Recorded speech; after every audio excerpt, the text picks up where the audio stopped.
ఈ దేశ నిర్మాణం చేసినటువంటి క్రైస్తవ సమాజం, ఈ దేశ నిర్మాణం చేసినటువంటి క్రైస్తవ సమాజం కలలుగన్నటువంటి రాజ్యం స్క్రీన్ మీద మీకు కనిపిస్తూ ఉంది. 1807లో abolishment of the slavery act నీ రాజు తీసుకొచ్చాడు. జోగిని అనే వ్యవస్థను కూల్చడానికి నీ రాజు తీసుకొచ్చాడు. 1930లో ముత్తులక్ష్మిరెడ్డిని నిలబెట్టి మెడ్రాస్ లెజిస్లేటివ్ కౌన్సిల్లో ఈ దేవదాసి వ్యవస్థను నాశనం చేయటానికి దాన్ని తీసి పారేయండి అని పిల్లు పెట్టింది. నీ రాజు పంపగా వచ్చిన వ్యక్తులు ఆంధ్ర జోగిని యాక్ట్ మనం తీసుకొచ్చాం. ఇంగ్లీష్ ఎడ్యుకేషన్ ఫర్ ఎవ్రీబడి, ప్రతి ఒక్కరికి 1835 మనం తీసుకొచ్చాం. 1795 రైట్ టు ప్రాపర్టీ, అంతకుముందు ఎవరు భూములు కొనటానికి లేదు. బడుగు బలహీన వర్గాలు భూములను స్వాధీనం చేసుకునేవాళ్ళు. నీకేంద్ర రే మల్లిగా అనేవాళ్ళు, నువ్వెవర రే ఈరిగా అనేవాళ్ళు, నువ్వెవర రే బయటుండు, నువ్వు మా ఇంటికి రావద్దు, నీ నీడ పడద్దు అన్నారు. కానీ నీ రాజు నీకు అధికారం ఇచ్చాడు. భూమి కొనుక్కునే అధికారం, భూమిలో పండించుకునే అధికారం, పండించిన దాన్ని తినే అధికారం నీది. అంతకు ముందేమయ్యేది, భూమి తీసుకుని కష్టపడి మంచిగా పనిచేసి ఇంత పండు పండిన తర్వాత వస్తాడు అయ్యగారు, ఏట్రా ఇది ఏటి బాబండింది, అమ్మగారికి కావాలంటే ఇచ్చిరాపో అంటే నోరు మూసుకొని ఇవ్వాలి అంతే. అదే చట్టం. కానీ ఈరోజు అది కాదు. నువ్వు పండించింది నువ్వు తింటావు, నువ్వు పండించింది నీ పిల్లలు తింటారు, నువ్వు పండించింది ధైర్యంగా నీకోసం పెట్టుకుంటావు, పొదుపు చేసుకుంటావు. కారణం ఏమిటి? నీ రాజు, రాజులకు రాజు, ప్రభువులకు ప్రభువు, కైసర్ అగస్తస్ మరియు కైసర్ తిబేరియస్ల ప్రతినిధి అయిన పిలాతు ముందు నిలబడుకొని నా రాజ్యము నీ రాజ్యము లాంటిది కాదని చెప్పాడే ఆ రాజు. Right to property, right to education, abolishing killing children. చిన్న పిల్లలను కొనుక్కొని వెళ్ళేవాళ్ళు. రాజమండ్రి ఆయన ఒకసారి రాశారు, ఈ దాన్ని ఏమంటారు, కాటన్ గారు ఆయనకు రాసినట్టు కాటన్ గారి గురించి రాసినటువంటి ఒక పుస్తకంలో ఇలా రాసుందట. ఏంటంటే వాళ్ళ ఇంట్లో పనిచేసేటట్టు ఒక ఆయమను వచ్చి ఒక ₹1/2 ఇవ్వమ్మా అని అడిగింది. ఆ రోజుల్లో ₹1/2 ఎందుకమ్మా అంటే, నేను వెళ్ళి రాజమండ్రిలో ఒక ఆడపిల్లను కొనుక్కొచ్చుకుంటాను అంటుంది. ఏంటి కొనుక్కొచ్చుకుంటావా? ఎందుకు? అది మన పరిస్థితి ఆ రోజుల్లో. పిల్లలు నమ్ముకునేటటువంటి బతుకులు, తినటానికి లేని బతుకులు, పిల్లలు నమ్ముకునేటటువంటి బతుకుల నుండి నీ రాజు, నువ్వు అమ్మటానికి వీలు లేదు, నువ్వు చంపటానికి వీలు లేదు. నిర్మాణం కట్టాలంటే పిల్లల్ని చంపరారు, ఏదైనా రోడ్డు వేయాలంటే పిల్లల్ని చంపుతారు, రక్తం పడాలంటారు. ఇలా పిల్లలను, మన పిల్లలను చంపుతూ ఉంటే ఆపింది నీ రాజు. Right to education 1913. నువ్వు పెళ్లి చేసుకుంటే నీ భార్య 7 రాత్రులు బ్రాహ్మణుడితో పడుకోవాలి. ఇది ఈ దేశ చట్టం. నువ్వు నల్లగా ఉన్నావట, నీకు దాన్ని ఏమంటారు బట్టతలు ఉందంట, రింగులు ఎంటుకలు ఉన్నాయంట, కాబట్టి నువ్వు దాసుడివి, దస్యుడివి, నువ్వు రాక్షసుడివి, నువ్వు మ్లేచ్ఛుడివి. కాబట్టి నీ జీవితాన్ని మార్చాలంటే, కాబట్టి నీ వంశాలు మంచిగా మారాలంటే బ్రాహ్మణుడితో నీ భార్య పడుకోవాలి. కలిగే పిల్లలు ఎలా ఉంటారు? అప్పుడు ఆర్యీకరణ జరుగుతుంది. కృణ్వంతో విశ్వమార్యం అన్నారు. అంటే అర్థం ఏంటి? ఈ ప్రపంచం మొత్తాన్ని కూడా ఆర్యీకరణ చేయాలి అన్నది వారి రాజ్య కళ. The kingdom of Rama, but the kingdom of God, దేవుని రాజ్యం ఏమన్నా తెలుసా? ఎవరితో పడుకోవక్కర్లేదు. My blood is enough, I will cleanse you from all sin. ప్రతి పాపము నుండి యేసు రక్తము నిన్ను కడిగి పరిశుద్ధునిగా చేస్తుంది. ఎవరి దగ్గర పడుకోవక్కర్లేదు. మనం ఈ దేశానికి ఒక చట్టం ఇచ్చాం. ఏం చట్టం ఇచ్చాం? 1819లో. ఇదంతా నేను సుత్తి కొడుతున్నా అనుకున్నారా? చట్టం ఇది. ఒక్కసారి చరిత్ర తిరగేయండి. ఇదంతా నీ రాజు చేశాడు ఈ దేశానికి. నీ రాజు తీసుకొచ్చాడు. నల్లట్ట పుస్తకం మోసుకొచ్చినోళ్ళు కష్టపడి పిల్లులు వేసి, రిట్ పిటిషన్లు వేసి, నిలబడి కొట్లాడి నీకు ఇచ్చిన హక్కిది. That is the kingdom of God. No discrimination, right to sit, abolishing child marriages. ఇలా చెప్పుకుంటూ పోతే ఎన్ని చట్టాలు చేసాం మనం. రైలు మనది, పోస్ట్ ఆఫీస్ మనది, IAS తెచ్చింది మనం, IPS తెచ్చింది మనం. తెలుగు భాషను మ్లేచ్ఛ భాష అన్నారు. అరే ఏం భాష మాట్లాడుతున్నాడు మ్లేచ్ఛుడా అంటే తెలుగు భాషలో డిక్షనరీ, మొట్టమొదటి డిక్షనరీ మంది. మీ నాయన రాజు, ద కింగ్, మనమిచ్చాం. CP Brown, he was a missionary. ఆయన కలెక్టర్ మాత్రమే కాదు, మిషనరీ. తెలుగు భాష గద్య భాగంలో మొట్టమొదటి పేపర్ మనది. తెలుగు భాష గద్య భాగంలో మొట్టమొదటి పుస్తకం మంది. వీళ్ళకు వాళ్ళ సొంత రామాయణం, మహాభారతాలు కూడా ట్రాన్స్లేట్ చేసుకునే దిక్కు లేదు. అది చేసింది మనమే. నిజం చెప్తున్నాను, నేను అబద్ధం చెప్పట్లేదు. మొట్టమొదటి ట్రాన్స్లేషన్ చేసింది కూడా మనమే. వాళ్ళు అది కూడా చేయరు. ఎందుకంటే విద్య పంచకూడదు. వాళ్ళ రాజ్యంలో విద్య పంచకూడదు. మన రాజ్యం అందరికీ విద్య, ప్రతి ఒక్కరూ చదవాలి. ఎందుకు? ఇదిగో నల్లట్ట పుస్తకం కూడా చదవాలి. అర్థమవుతుందా? నల్లట్ట పుస్తకం చదివితే దిమాగ్ ఖరాబ్ అవుతుంది, దిమాగ్ ఫిరాయిస్తుంది, మనిషి వెంటనే మనిషి అవుతాడు. ఈ రాజ్యం మనుషుల కోసం రాజ్యం. ఆ రాజ్యం తలకాయలో నుంచి వచ్చిన వాళ్ళకి మాత్రమే రాజ్యం, భుజాల్లో నుంచి వచ్చిన వాళ్ళకే రాజ్యం. ఈ రాజ్యం అందరి రాజ్యం, అందరికీ సుభిక్షత, అందరికీ పట్టభద్రత్వం.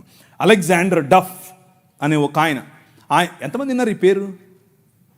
ఒకరు, ఇద్దరు, ముగ్గురు, ఒక 10-15 ఉన్నాయి. మిగిలిన వాళ్ళు ఒక చెంచా నీళ్లు తీసుకొని దూకండి.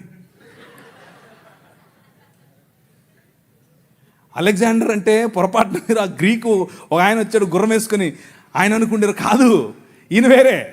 అలెగ్జాండర్ డఫ్. ఈయన రవి అస్తమించని బ్రిటిష్ సామ్రాజ్యం పైన ఇన్ఫ్లుయెన్స్ తీసుకొచ్చాడు. ఏం ఇన్ఫ్లుయెన్స్ తెలుసా? నా పిల్లలు చదవాలి, మా భారతీయ పిల్లలు చదువుకోవాలి. వీళ్ళు అన్నారు, ఎందుకు, మాకు అవసరం లేదు, మీ పాశ్చాత్య విద్యతో మేమేం చేస్తాం, మేము మంత్రాలు చదువుతాం. ఆయన అన్నాడు, మంత్రాలకు చింతకాయలు నైరాల్తా హై. అలెగ్జాండర్ డఫ్, నో, చదవాలి, మన పిల్లలు చదవాలి, ఆంగ్ల భాషలో చదవాలి, ప్రతి భాషలో చదవాలి, తెలుగులో చదవాలి, తమిళంలో చదవాలి, బెంగాలీ కావాలి, పుస్తకాల తర్వాత పుస్తకాలు, పుస్తకాల తర్వాత. ఈ అలెగ్జాండర్ డఫ్ యొక్క ఇన్ఫ్లుయెన్స్ కారణం చేత ఈశ్వరచంద్ర విద్యాసాగర్, అలాగే రాజా రామ్మోహన్ రాయ్ ఇలాంటి వాళ్ళు నిలబడి, ఎస్, మా పిల్లలు చదవాలి, మా పిల్లలు కూడా చదవాలి, మంత్రాలకు మేమేం చేసుకోవాలి, అవసరం లేదు, ఎల్లమ్మకు పుల్లమ్మకు పోయి మీరు చదువుకోండి అని యూనివర్సిటీస్ ఒకే సంవత్సరంలో అటువైపు మెడ్రాస్ యూనివర్సిటీ, ఇటువైపు బాంబే యూనివర్సిటీ, ఇటువైపు శ్రీరాంపూర్ యూనివర్సిటీగా ఈరోజు ఏదైతే ఉందో బైబిల్ కాలేజ్ అనుకుంటున్నారో అది ఆ రోజు కల్కటా యూనివర్సిటీ. 3 యూనివర్సిటీలు స్థాపించటానికి వెనకుండి పనిచేసింది ఈ అలెగ్జాండర్ డఫ్.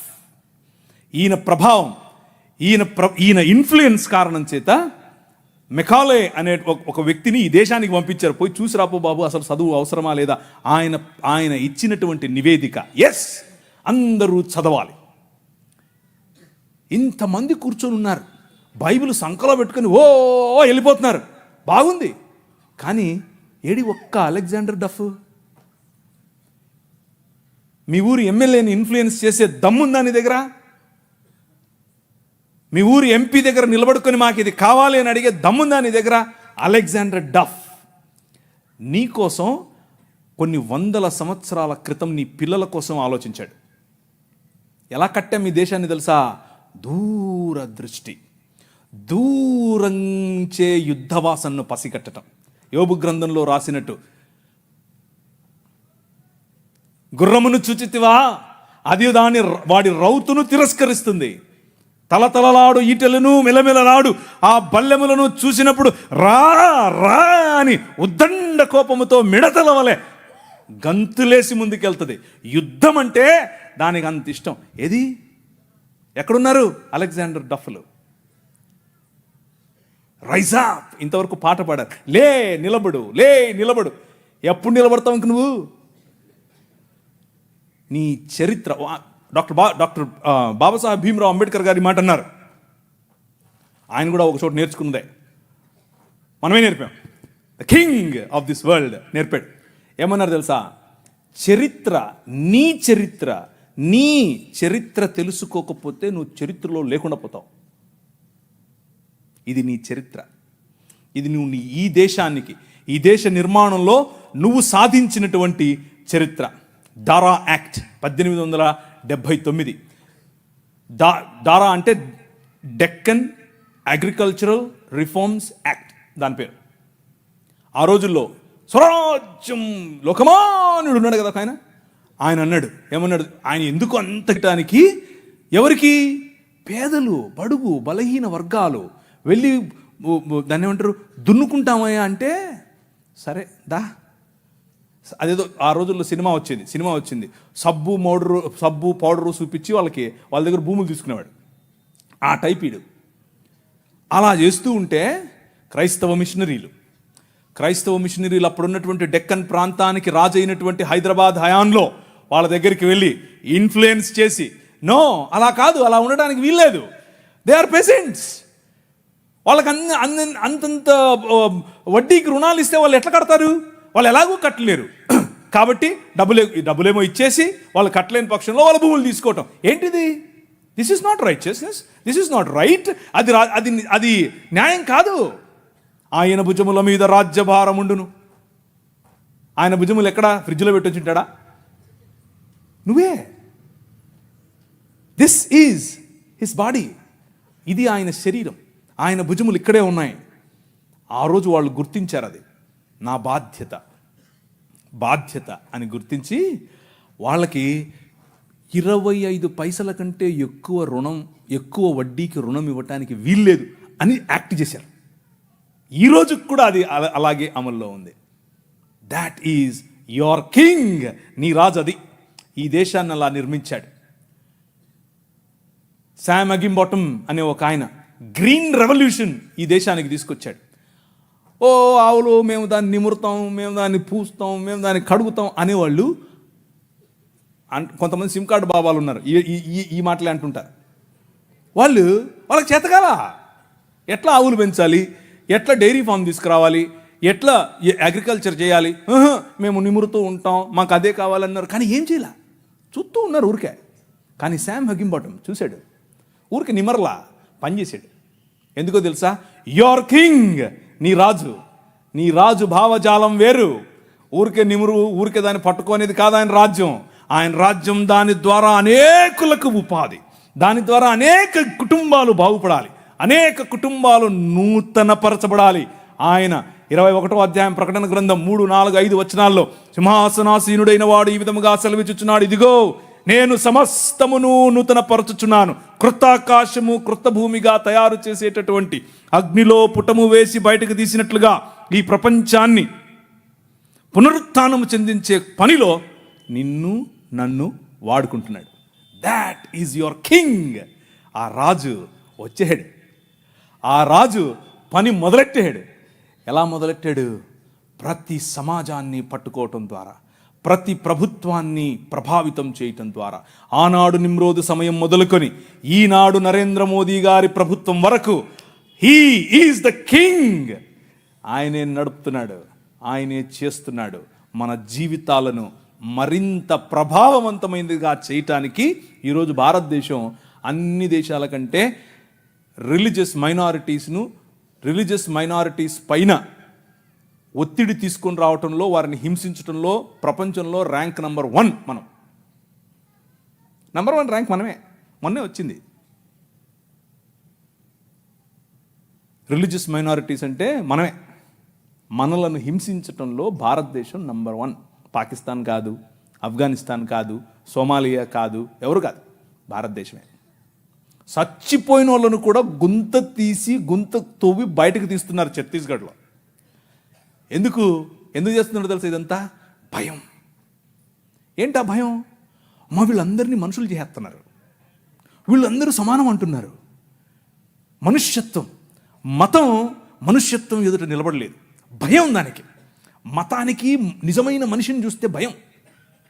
నిజమైన మనుష్యులను తయారు చేసేటటువంటి దేవుని రాజ్యం, నిజమైన మనుష్యత్వాన్ని ఈ ప్రపంచంలో వెలుగుగా ప్రకాశింపచేయటానికి పిలువబడినటువంటి దేవుని రాజ్యం.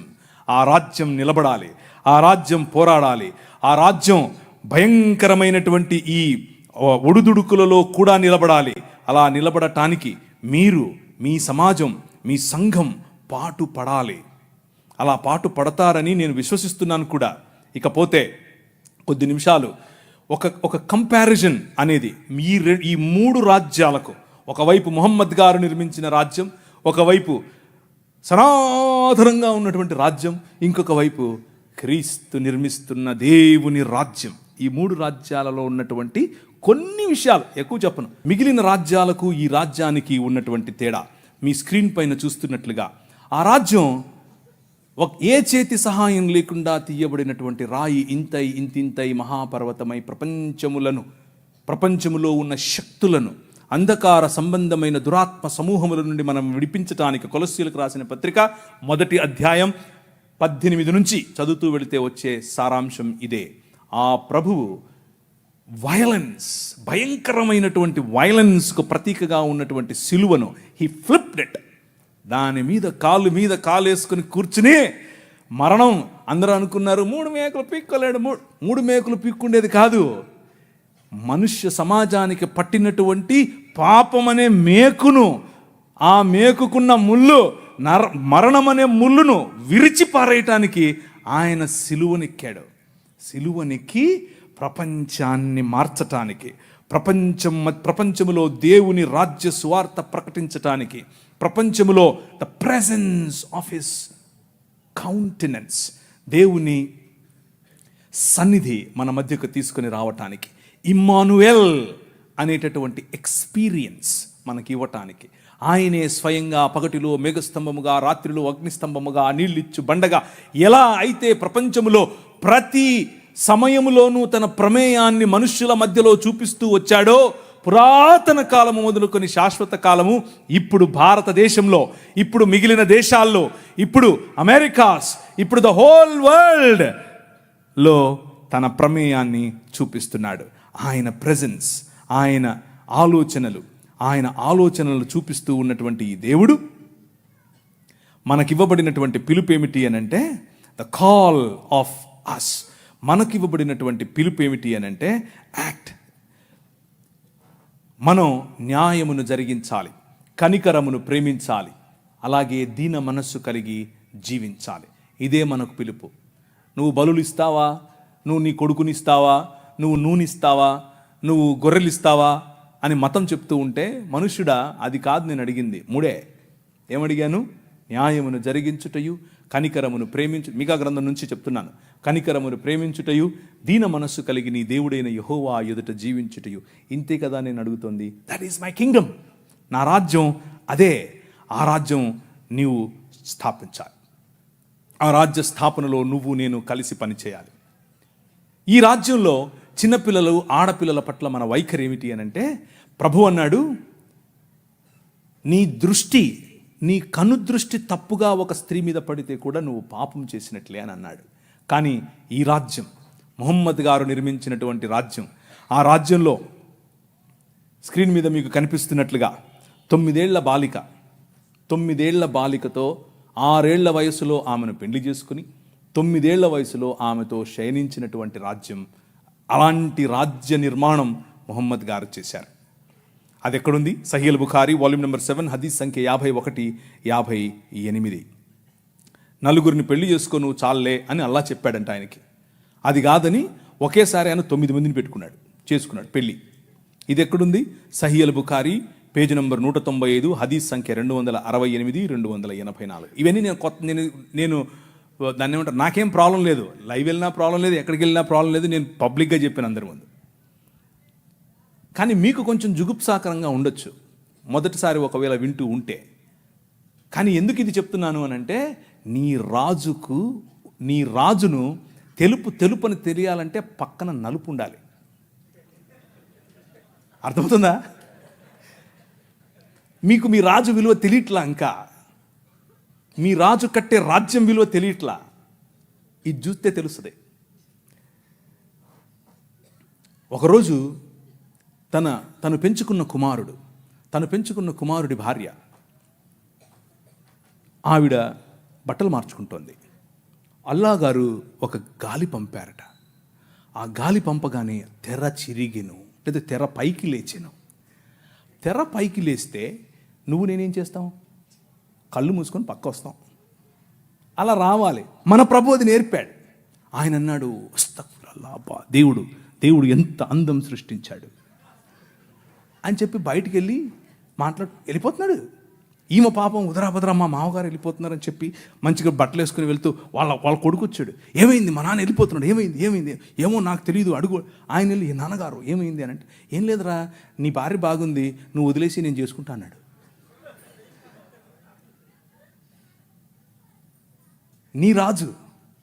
నీ రాజు క్యారెక్టర్ ఆలోచించు ఒకసారి. ఎలా చేస్తాడు నీ రాజు? చంటి బిడ్డలతోనూ చంటి బిడ్డల స్తుతుల మీద ఆసీనుడు అవుతాడు. నీ మామ మానాచ్ఛాదమును నువ్వు తీయకూడదు, నీ కోడలి మానాచ్ఛాదమును నువ్వు తీయకూడదు. దేవుని వాక్యం స్పష్టంగా చెప్తుంది. వీరు నిర్మించే రాజ్యానికి, నీ రాజు నిర్మించే రాజ్యానికి ఉన్న తేడా అది. ఇవన్నీ చూపించి సనాతనం నుంచి ఉన్నోళ్ళు చూశారా మా దగ్గర ఇలాంటివి ఇలాంటి చెప్తుంటారు. ఓ మాకు తెలియదులే అని.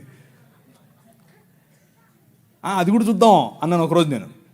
మొన్న ఒక ఆమె వచ్చింది, తెల్ల జుట్టేసుకుని, ఆమె అంతా అదే ఆస్ట్రేలియన్ లాగా ఉంది. నేను ఆమె ఆస్ట్రేలియన్ అనుకున్నాను. కాదు, ఆమె నేను ఇంగ్లీష్లోనే డిబేట్ చేస్తాను. సరే ఇంగ్లీష్లో మాడదాం రా అని కూర్చొని మాడుకుంటున్నాం. ఆమెకి ఈ కంటెంట్ చూపిస్తుంటే ఇదంతా తూచి అంటుంది. నేను ఒప్పుకోను, నేను ప్రిపేర్ కాలేదంటుంది. నేను అడిగాను, నేను రమ్మని, నువ్వేం చెవు అంటుందామా లైవ్లో. ఏ సబ్ దిస్ ఈజ్ ఆల్ రాంగ్ ఏంటి, ఇక్కడ కనిపిస్తుంది కదా, టెక్స్ట్ పెట్టాను కదా. మన సహోదరులకు తెలియదు ఇది ఇలా ఉంది, ఆ పుస్తకంలో ఈ పుస్తకాలు ఇలా రాసుకున్నారు అని వాళ్ళకి తెలియదు. అందుకు ఆ సమస్య. శ్రీ బ్రహ్మవైవర్త పురాణం part 2 chapter number 35 page number 340. Okay, అందులో బ్రహ్మగారు స్వయంగా తన కూతురుతో శయనించడం చాలా గ్రాఫికల్గా రాశారు. ఋగ్వేదం మండలం 10 సూక్తం 61 వచనం 5 మీకు అక్కడ అండర్లైన్ చేసి చూపించాను. తన కూతురుతో ఆయన పెళ్లి చేసుకోవటం మరియు తన కూతురిని ఆయన అనుభవించడం. అంత మాత్రమే కాదు, శంకర భగవత్పాదులు అని మన కాకినాడ నుంచి ఒక ఆయన చెప్తుంటాడు చూసారా. ఆ శంకర భగవత్పాదులు అంటే ఇంకెవరో కాదు, ఆది శంకరాచార్యుడు నేను చూపించినటువంటి ఋగ్వేదం 10వ మండలానికి ఆయన వ్యాఖ్యానం రాశాడు. ఆ వ్యాఖ్యానం అక్కడ ఉంది. ఏమనుంది అని అంటే, ఈ ఉపనిషత్తుల్లో ఉన్నటువంటి మాట ఇంకేదో కాదు, విరాజ్ అయినటువంటి మను అనగా బ్రహ్మగారు తన కూతురుతో నిజంగానే శయనించాడని రాశాడు. కానీ మన పిలుపు ఏమిటి? What is our calling? మన పిలుపు ఏమిటి అని అంటే, డిస్క్రిమినేటింగ్ ఉమెన్ జరగకూడదు, డిస్క్రిమినేటింగ్ మెన్ జరగకూడదు, రిలేషన్షిప్స్లో ప్యూరిటీ ఉండాలి, ఎదుటివాడి భార్యను నువ్వు దొంగిలించకూడదు, ఎదుటివాడి భార్య పైన నువ్వు ఆశ పెట్టుకోకూడదు. Very plain clear. అలాగని చెప్పి మన బైబిల్ గ్రంథంలో ఉన్నవారు అలాంటివి చేయలేదా? చేశారు. దేవుడు ఏం చేశాడు? మూతి పళ్ళు రాలగొట్టాడు. ఇక్కడ దేవుళ్ళే చేస్తున్నారు. అదే ప్రాబ్లం.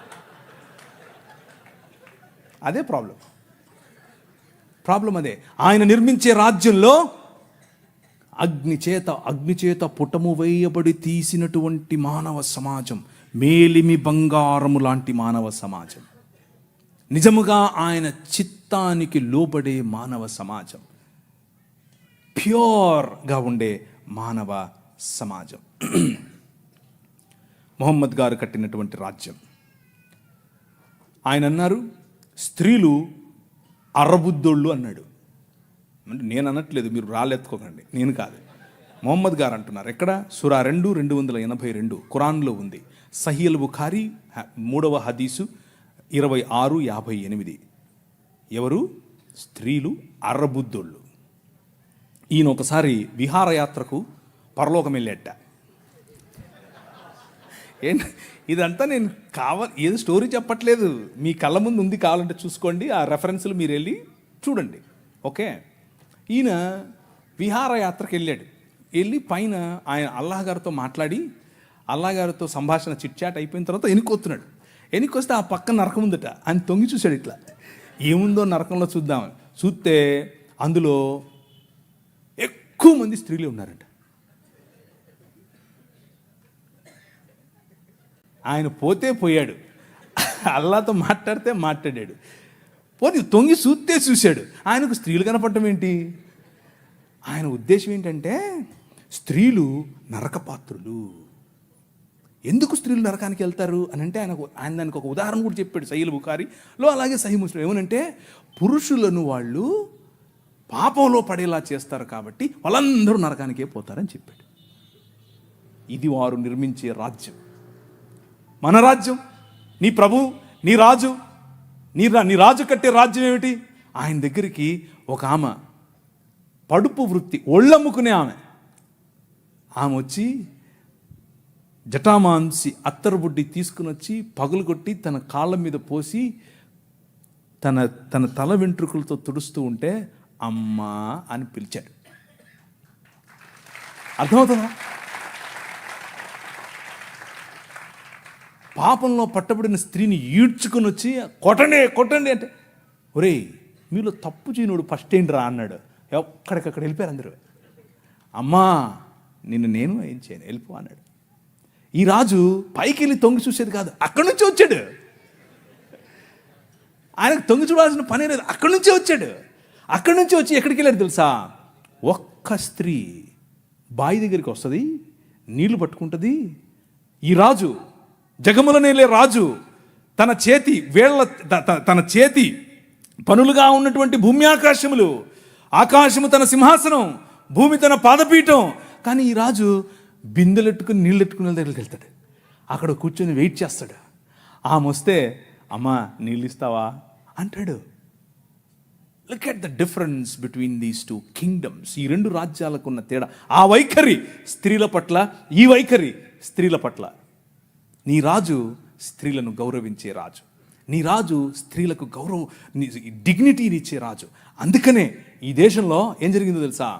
ఈ దేశంలో ఇంకొక 5 నిమిషాలు ఎవడో ఒకడు ఆవులించకపోతే చెప్తాం ఈ కథ.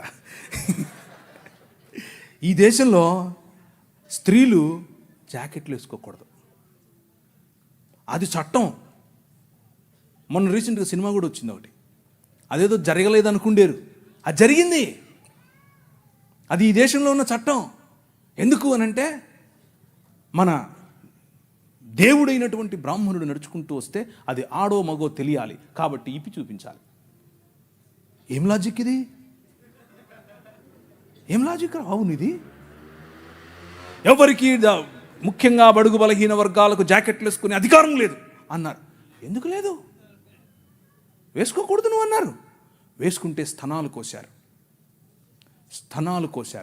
మీ స్తనాల బరువు చూసి దానికి పన్ను విధించారు. బాగా బలిశావులే కట్టు అన్నారు. కానీ ఒక పేరు చెప్తాను, విన్నోళ్ళు చెయ్యొద్దండి. Charles Mead. నేను వెళ్ళిపోతున్నా.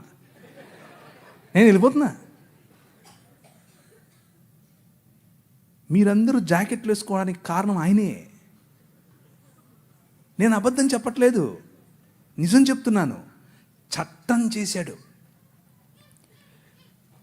అక్కడ లండన్ హౌస్ ఆఫ్ కామన్స్లోకి వెళ్ళి కొట్లాడాడు.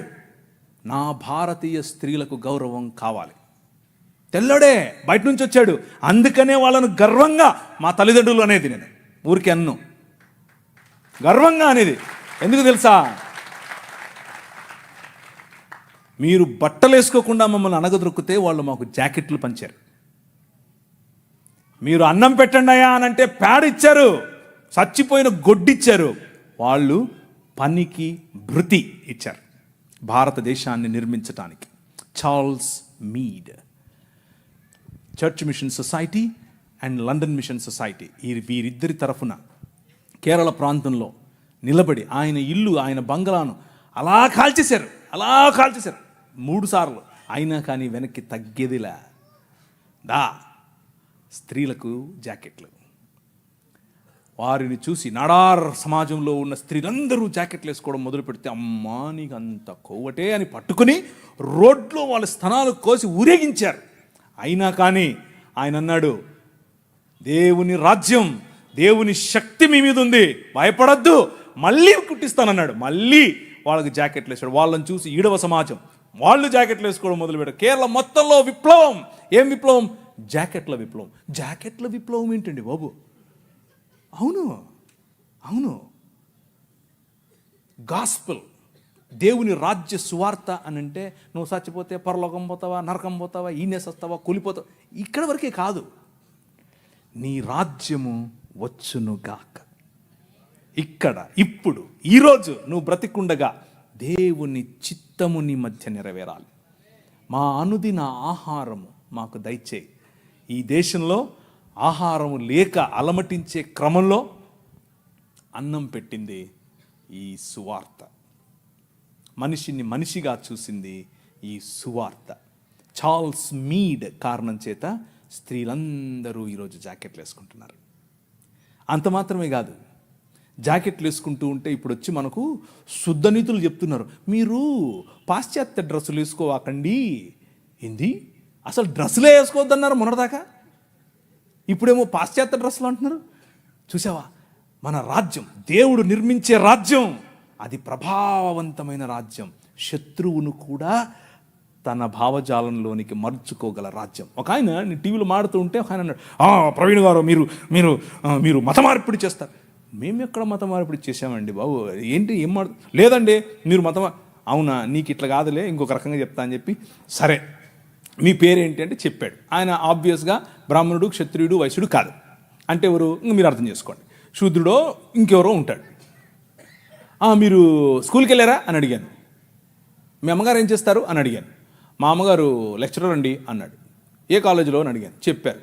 అయితే మీరు సగం క్రైస్తవులే అన్నాను. అదేంటి అంటే మీ సనాతనంలో మీరు చదువుకోకూడదండి, మీరు కాలేజీకి పోకూడదు, మీ స్త్రీలు అసలు చదువుకోకూడదు, వాళ్ళు చదువు చెప్పడం ఏంటి, చూసారా మా భావజాలంలోకి వచ్చేసారు అన్నాను. అయ్యో నవ్వుతున్నాడు. అయ్యో మీరు ఎట్టి ఏది చెప్పినా నువ్వు సగం క్రైస్తవుడు అన్నాను. ఆయనకు మైండ్ బ్లాక్. ఏంటండి చెప్పాను. చూసారా, దేవుని రాజ్యం ఆవగింజంతదే, కానీ అది పెరుగుతుంది, నీకు తెలియకుండానే పెరుగుతుంది, విస్తరిస్తుంది, మహావృక్షం అవుతుంది. మీ అమ్మగారికి చదువు చెప్తుంది. అర్థమైందా? ఎలా కట్టాం, నీ రాజు ఎలా కట్టాడు? స్త్రీలకు చదువు, వాళ్ళు రొట్టెలు ఎత్తాలి, వాళ్ళు అన్నం వండాలి అని మాట్లాడుకుంటూ ఉంటే, వాళ్ళు షెడ్యూల్ వేసుకోవచ్చా వేసుకోకూడదా అంటే మగవాళ్ళు, పురుషులు, మనము స్త్రీలను పురుషులను పక్కపక్కను కూర్చోబెట్టి 200 సంవత్సరాల క్రితమే చదువు చెప్పాం. That is the kingdom of God, దేవుని రాజ్యం. ఆ రాజ్య ప్రభావానికి తట్టుకోలేక, నిజమైన మనుష్యత్వాన్ని చూసి తట్టుకోలేక మతం గిలగిలగిల కొట్టేసుకుంటుంది. అదే జరుగుతుంది ఇప్పుడు. కానీ అలు పెరగకూడదు. మన విలువలు అలు పెరగకూడదు. లే నిలబడు అనే పాట మళ్ళీ మళ్ళీ పాడుకోండి. నిలబడాలి, దేవుని రాజ్యం కోసం నిలబడాలి, నీ రాజు కోసం నిలబడాలి. ఆ రాజు నీ ఊరికి రాజు, ఆ రాజు ఈ దేశానికి రాజు. ఇప్పుడు రాజు ఆయనే, తర్వాత రాజు ఆయనే. అప్పుడెప్పుడో వస్తాడు అనుకుంటారు, ఆయన మన మధ్య ఇక్కడ ఇప్పుడు ఉన్నాడు. ఒకరోజు తెర చినుగుతుంది.